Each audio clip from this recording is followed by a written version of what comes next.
Shigarami. To help me demonstrate this technique, I'm going to use a belt that you often see me use on the nage, just a regular belt, not on one side, outside the door, and I'm closing it. To replicate an arm, I'm using two short sticks, about half the length of a broom. Usually I just use a broom or a mop when I need one long stick, but on this one I want to really replicate the bending motion of the arm. I'm using plungers because that's a perfect length and usually something easy to find around the house. I happen to have two, and I just put a single piece of electrical tape on each end to attach it to the belt. And I put them the two ends close together but not quite touching to create that elbow joint. So I need 4 pieces of tape, 2 sticks, and a belt, and I've got an arm. This technique is from a roundhouse punch, 2-hand block. I'm going to go over the traditional version, Sensei's variation, and then his Aiki Jiu-Jitsu variation. On the basic one, I believe it's just a regular 2-hand block, both forearms up. On the latter two, Sensei's updated it with that inside elbow up, attacking the bicep.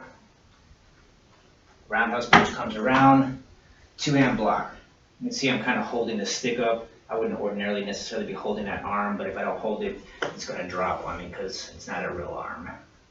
It's coming around, blocking. I'm going to redirect down, kind of setting up shio-nage, stepping through, putting pressure on the back of the elbow. This is very much essentially the same technique as Akushu Kote Tori, the way we practice it. If you want to see that in more detail, see Akushu Kote Tori, Suigetsukan Akushu Kote Tori. All I'm doing is it's turning that hand over, putting pressure behind the elbow, kind of lifts the leg, takes weight off that leg, and locks up that whole side of the body. So the punch comes, and you're locking that arm. Punch, redirect down, locking, setting up shio-nage. Now the traditional technique is I'm just throwing over the shoulder, but essentially just snaps the elbow. Maybe you can also get a throw in there. Block, redirect down, and snap. Snapping that arm right over the shoulder. Block, redirect down, over the shoulder, and snap. Block, redirect down, over the shoulder, and snap.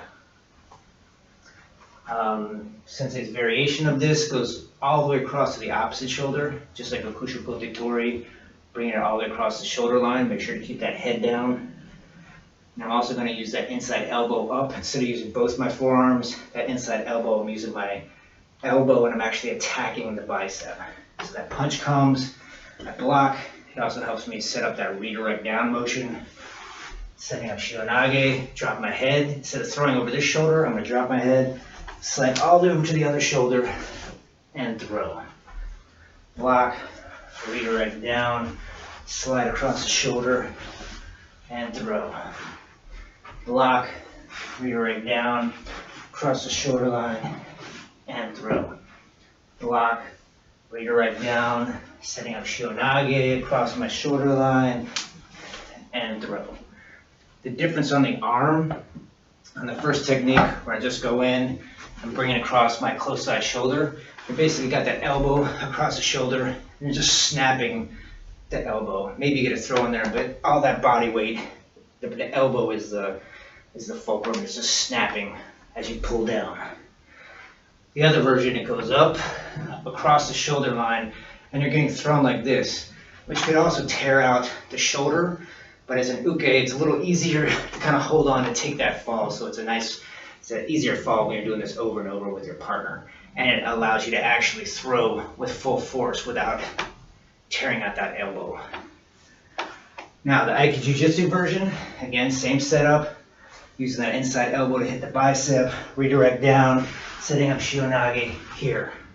Instead of snapping it over my shoulder or switching sides, I'm going to grab the lapel on the opposite side and create some pressure. I can kind of break it across my chest, and I'm also going to do a sweeping motion with my inside leg to sweep out that leg, dropping them straight down on their face. Block, redirect down, set up that lock, grab the lapel on the opposite side, sweep and pop the elbow. Block, redirect down, set it up, grab, sweep and pop. Block, redirect down, grab the lapel, sweep and pop. Good luck practicing Shigarami at home.